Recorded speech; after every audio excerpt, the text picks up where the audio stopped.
5,000 pesos up to 30 packs na. Stay hungry! Dito sa Mino Private Resort sa San Rafael, Bulacan.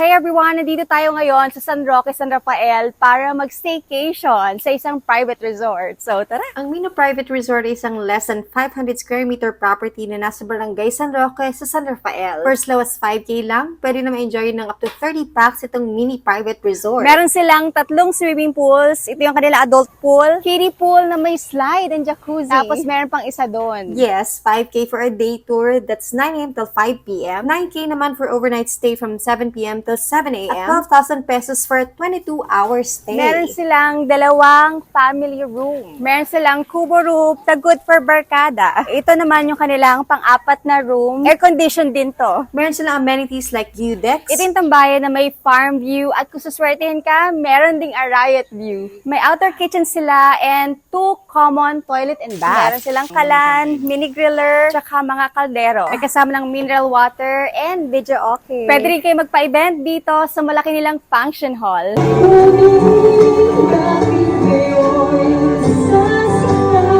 Ang nakakatawa dito, ang laki ng jacuzzi nila. At meron ding parking space. Nandito lang sila sa San Roque, San Rafael. Message lang kayo sa Facebook page nila, that's Mino Private Resort.